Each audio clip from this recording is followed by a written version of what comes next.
Hola, nos encontramos en el marco del desarrollo de sentencias para entender diversos procedimientos en el marco del Estado venezolano.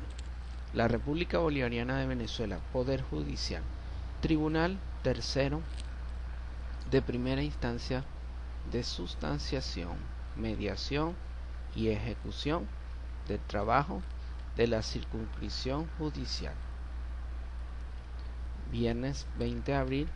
de 2012. Un asunto principal, las partes demandantes, se mencionan partes demandantes X,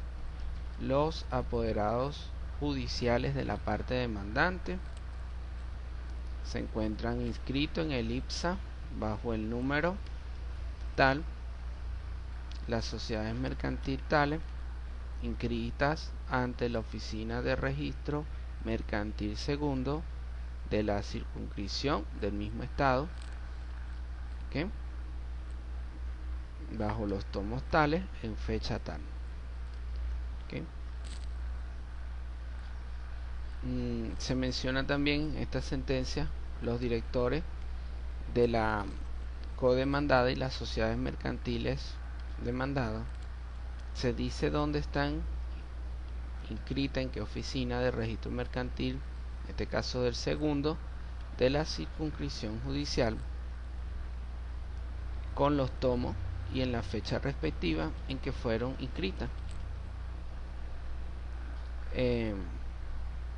la persona del ciudadano tal en su condición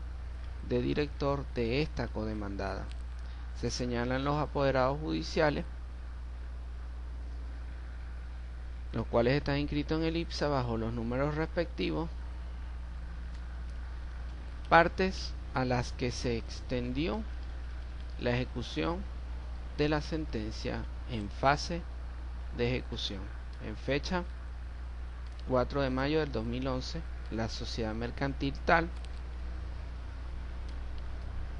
o la sociedad mercantil X o los naturales se señalan con nombre y cédula. Motivo: cobro de prestaciones sociales. Solicitud de medida cautelar en fase de ejecución.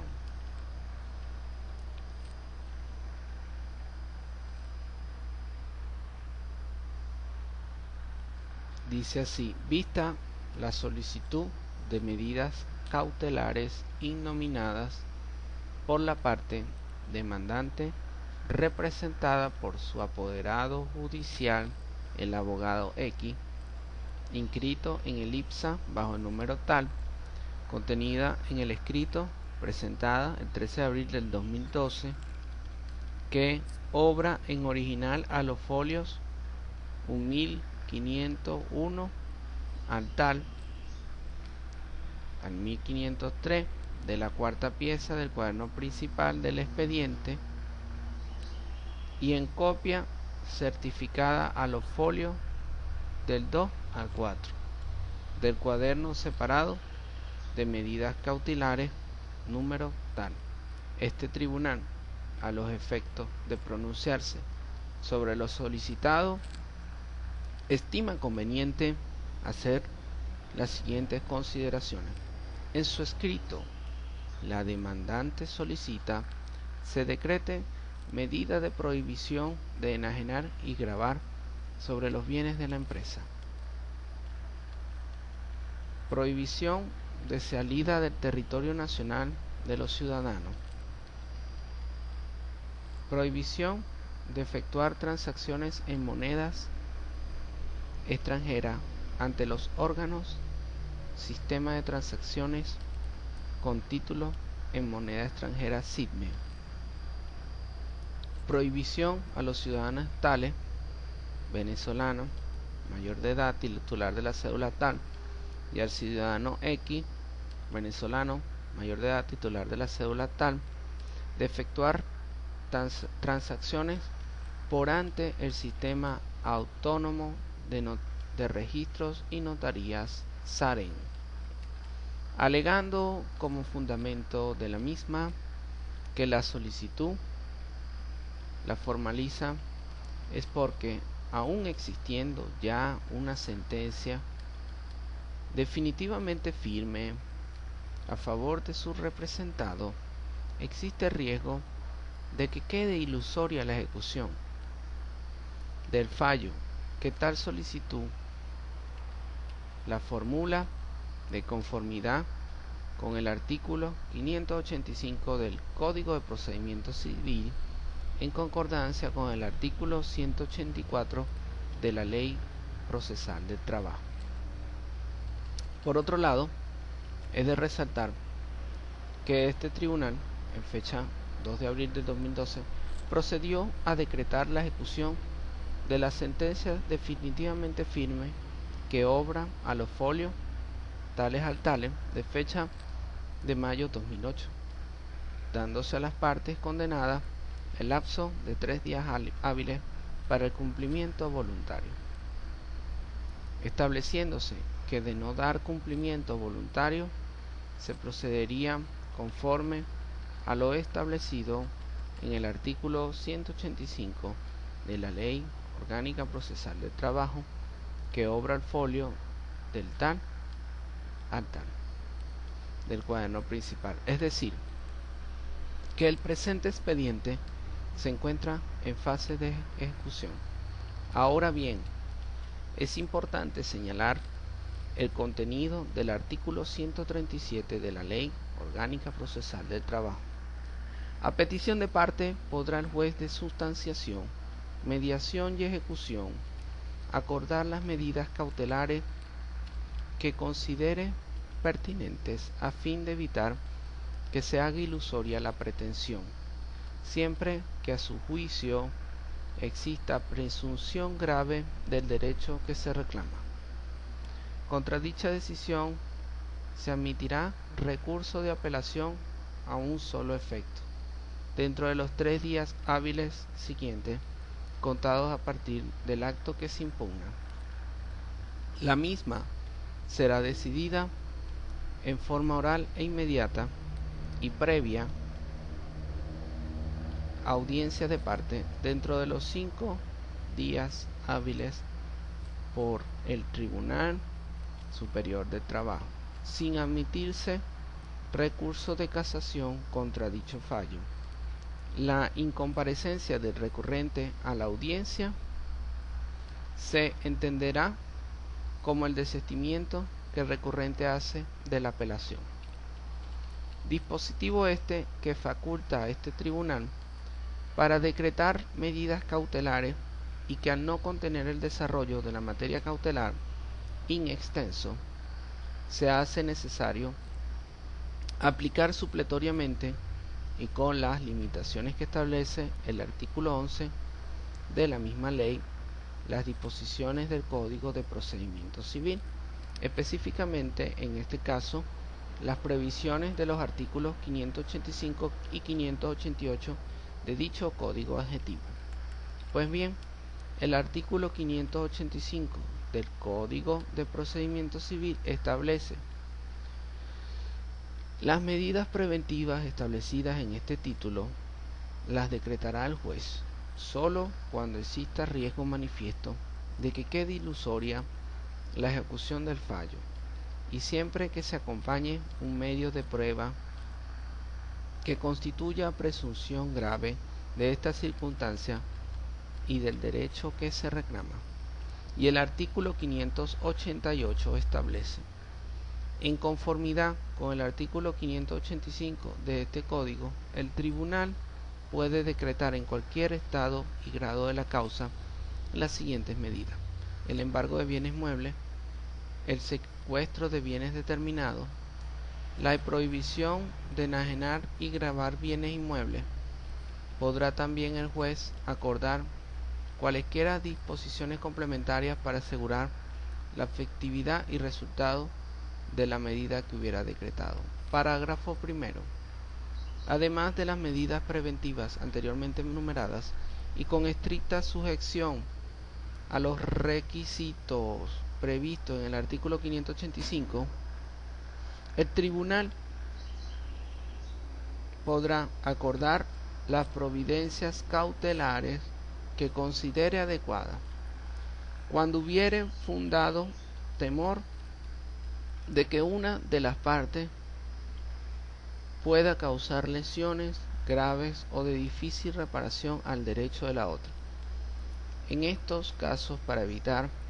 el daño, el tribunal podrá autorizar o prohibir la ejecución de determinados actos y adoptar las providencias que tengan por objeto hacer cesar la continuidad de la lesión. Parágrafo segundo. Cuando se decrete alguna de las providencias cautelares previstas en el parágrafo primero de este artículo, la parte contra quien obre la providencia podrá oponerse a ella, y la oposición se sustanciará y resolverá conforme a lo previsto en los artículos 602, 603 y 604 de este Código. Parágrafo tercero. El tribunal podrá, atendiendo a las circunstancias, suspender la providencia cautelar que hubiere decretado, si la parte contra quien obre diere caución de las establecidas en el artículo 590. Si se objetare la eficacia o suficiencia de la garantía, se aplicará lo dispuesto en el único parte del artículo 589. Visto el contenido de las normas antes citadas, quien acá juzga, estando en el conocimiento que el artículo 137 de la Ley Orgánica Procesal de Trabajo faculta al juez laboral para que a petición de parte o de oficio decrete las medidas preventivas que considera necesarias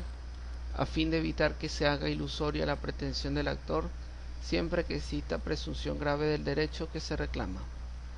De la normativa legal citada se extrae con claridad meridiana que el fin o propósito de las medidas cautelares nominadas y nominadas es el de evitar de que quede ilusoria la pretensión, lo que a juicio de este tribunal se traduce en el peligro de la demora, fumus periculum in mora. Siempre que a juicio del juez exista presunción grave del derecho que se reclama, fumus bonis iuris. De allí que para que proceda el decreto de la medida cautelar,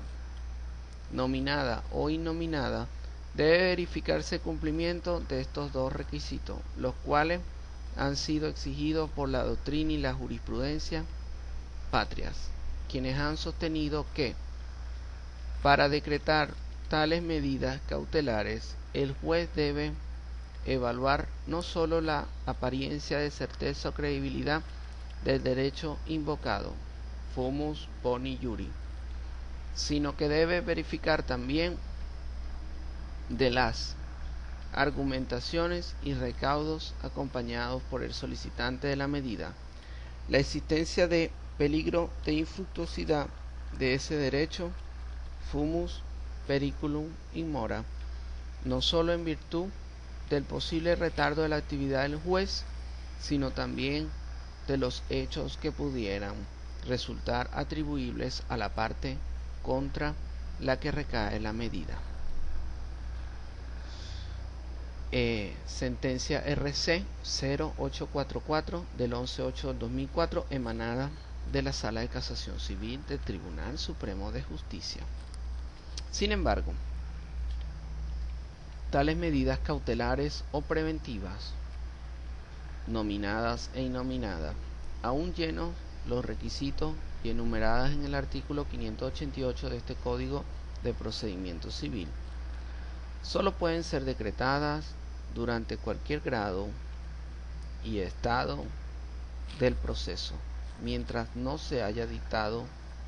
una sentencia definitivamente firme, tal como lo estableció la Sala de Casación Social del Tribunal Supremo de Justicia, en sentencia 261 de fecha 25 de abril del 2002, en el caso tal contra la empresa tal, cuando estableció que carece de competencia la sala para dictar medidas cautelares en general, pues al establecer el artículo 588 del Código de Procedimiento Civil que el tribunal puede decretar en cualquier estado y grado de la causa las providencias cautelares allí referidas, está atribuyendo a los jueces de instancia, no a las salas de casación, que son tribunales de derecho, una facultad que puede ser ejercida antes de la sentencia definitiva y no durante la fase de ejecución del fallo, en la cual solo cabe proceder a la ejecución. Y ello es así por cuanto al ocurrir este hecho, es decir, el pronunciamiento de la sentencia definitiva condenatorio al demandado, la causa entra en fase de ejecución de la sentencia y deben cumplirse estrictamente los pasos de ejecución establecidos en la ley, entre los cuales no se encuentra el decreto de medida preventiva alguna. Para lograr el cumplimiento de tal fallo, pudiéndose en caso de incumplimiento voluntario decretar la ejecución forzosa de la decisión siguiendo los parámetros establecidos en el artículo 183 de la Ley Orgánica Procesal del Trabajo. Ahora bien, aplicando el criterio de la sala al caso que nos ocupa, este tribunal observa que este asunto se encuentra en etapa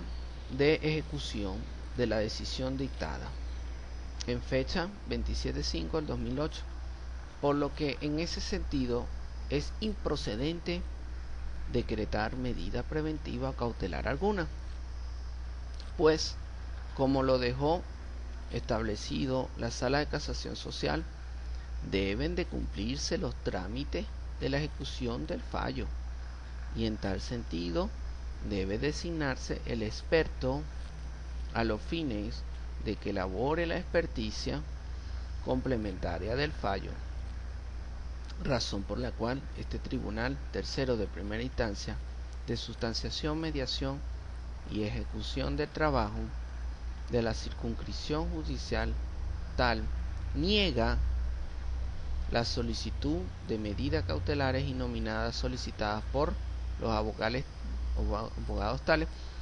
en su condición de apoderado judicial de la parte actora. Así se establece. Por todas las consideraciones antes expuestas, este Tribunal Tercero de Primera Instancia de Sustanciación, Mediación y Ejecución del Trabajo de la Circunscripción Judicial tal, administrando justicia en nombre de la República Bolivariana de Venezuela y por autoridad de la ley, declara: primero, se niegan las medidas cautelares innominadas de: primero, medida de prohibición de enajenar y gravar sobre los bienes de las empresas condenadas y otras indicadas en el estricto de solicitud de la medida. Segundo, prohibición de salida del territorio nacional de los ciudadanos venezolanos mayores de edad identificados con la cédula tales, tales y tales. Prohibición de efectuar transacciones en moneda extranjera ante los órganos del sistema de transacciones con título en moneda extranjera SITME y ante la Comisión de Administración de Divisas CADIVI. Prohibición a los ciudadanos tales venezolanos mayores de edad de la cédula de identidad tal de efectuar transacciones por el sistema autónomo de registro y notaría SAREN,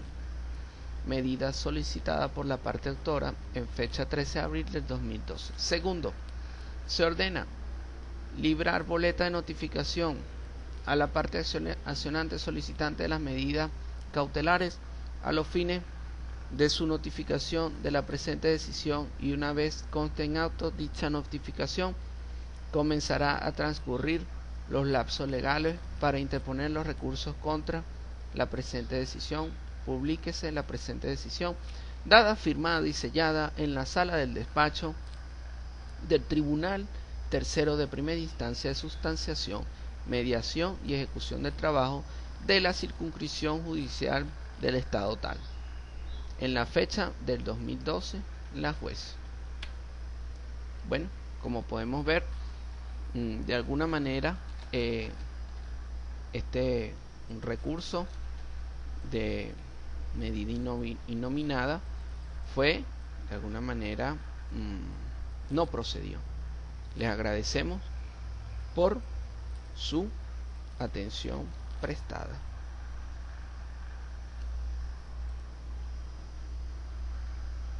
Recuerden, soy el Magíster Oscar Correa Miranda. Para mayor información, conocimiento2@hotmail.com.